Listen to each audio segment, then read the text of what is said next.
Hello everyone, आजचा आपला topic आहे बेसिक इंग्लिश.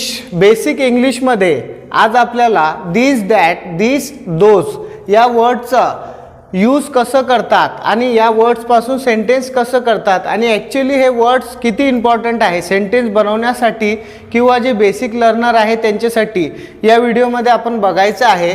इथे आपण बघू शकता, इथे सिंग्युलर आहे आणि इकडे प्लुरल आहे. सिंग्युलर म्हणजे एक वस्तू आणि प्लुरल म्हणजे एकापेक्षा जास्त वस्तू. तर इथे जेव्हा एक वस्तू आपण दर्शवणार आहोत तर तेव्हा आपण दीज सेंटेन्समध्ये घ्यायचं असते आणि जेव्हा एकापेक्षा जास्त वस्तूचं आपण दर्शवणार आहोत तर तेव्हा आपल्याला दीज या वर्डचा यूज करावं लागते. आता एक्झाम्पलनुसार आपण समजून घेऊया. तर सिंग्युलर म्हणजे एक वस्तू आणि प्लुरल म्हणजे एकापेक्षा जास्त वस्तू. इथे आपण बघू शकता जी वस्तू आपल्या जवळ आहे, नियर म्हणजे आपल्या जवळ, जी वस्तू आपल्या जवळ आहे तिला दर्शवण्यासाठी, जसं की मला म्हणायचं आहे का दिस इज पेन, तर मी काय म्हणणार आहे, दिस इज पेन म्हणणार आहे. म्हणजे हा पेन आहे माझ्या जवळ आहे म्हणून मी इथे दिस घेतलेला आहे. तसं इथे बॉल हा जवळ आहे म्हणून इथे काय घेतलेलं आहे, दिस घेतलं आहे. दिस इज अ बॉल. आणि म्हणणार एक बॉल जवळ असेल त्याला दर्शवण्यासाठी आपण म्हणू की दिस इज बॉल.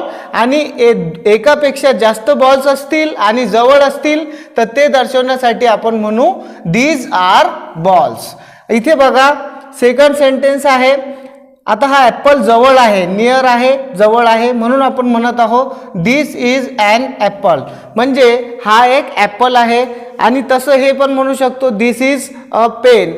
त्याच पद्धतीने जर नाउन हे एकापेक्षा जास्त असतील, जसे की इथं एक ॲपल आहे आणि इथे दोन ॲपल आहे आणि हे दोन ॲपल कुठे आहे, जवळ आहे, नियर आहे, तर आपण अशा परिस्थितीत एकपेक्षा जास्त वस्तू असतील आणि त्या जर जवळ असतील तर आपण सेंटेन्स कसं तयार करायचा असतो, तिथे आपण दीज घ्यायचा असतो. These are apples, these are balls. एक वस्तू असेल, जवळ असेल तर दीज घ्यायचं. एक पेक्षा जास्त वस्तू असेल आणि जवळ असेल तर दीज हा वर्ड घ्यायचा असतो.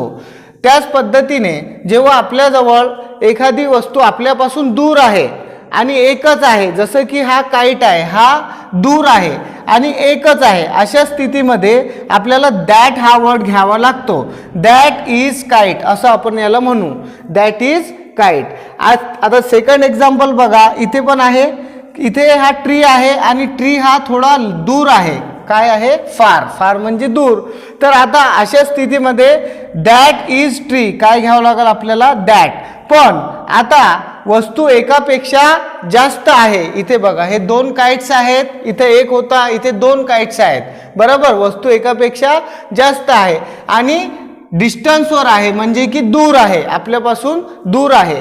तर अशा स्थितीमध्ये आपल्याला दोज हा वर्ड घ्यावा लागतो. दोज आर काइट्स असं आपण म्हणू शकतो. आणि नेक्स्ट वर्ड बघा, इथे बघितलं आपण दॅट इज ट्री. हे ट्री एक आहे आणि दूर आहे म्हणून आपण दॅट हा वर्ड घेतला.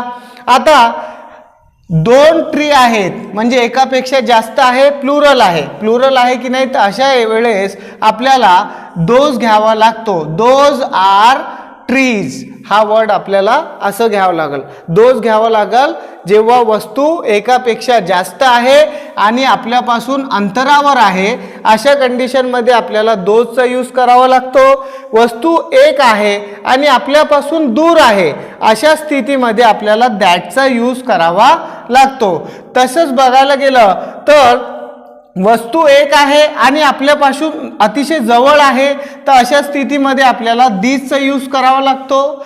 आणि वस्तू एकापेक्षा जास्त आहे आणि आपल्या जवळ आहे, तर अशा स्थितीमध्ये आपल्याला दीज हा वर्ड घ्यावा लागतो.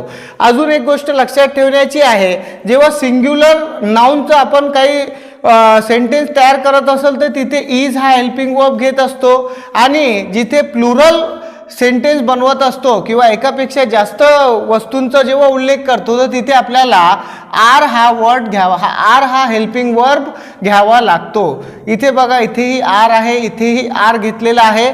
सेकंड अजून एक रूल लक्षात ठेवायचं, जेव्हा इथे एक बॉल होता म्हणून फक्त आपण बॉल लिहिलेला आहे, पण जेव्हा एकापेक्षा जास्त बॉल असतील, 2 बॉल असतील किंवा त्याच्यापेक्षा म्हणजे एकापेक्षा जास्त असतील, तर अशा वेळेस नाउनला आपल्याला एस ॲड करावा लागतो. बॉल्स, इथे बघा 2 ॲपल आहे, इथे 1 ॲपल आहे म्हणून ॲपल घेतलं. एकापेक्षा जास्त वस्तू असतील अशा स्थितीमध्ये एस आपल्याला ॲड करावा लागतो. Apple apples, ball balls.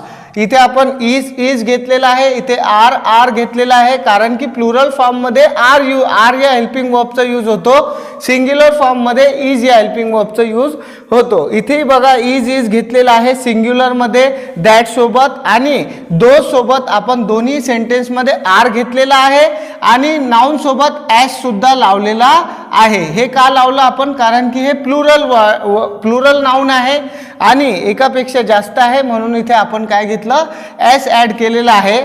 आणि प्लुरल आहे म्हणून इथे आपण दोज याचा वापर केला. इथे सिंग्युलर आहे म्हणून दॅटचा वापर केला. आता इथे बेसिक लक्षात घेण्यासाठी इकडे बघा, आता समजा एक पेन आहे माझ्या जवळ आहे, तर मी म्हणणार दिस इज पेन.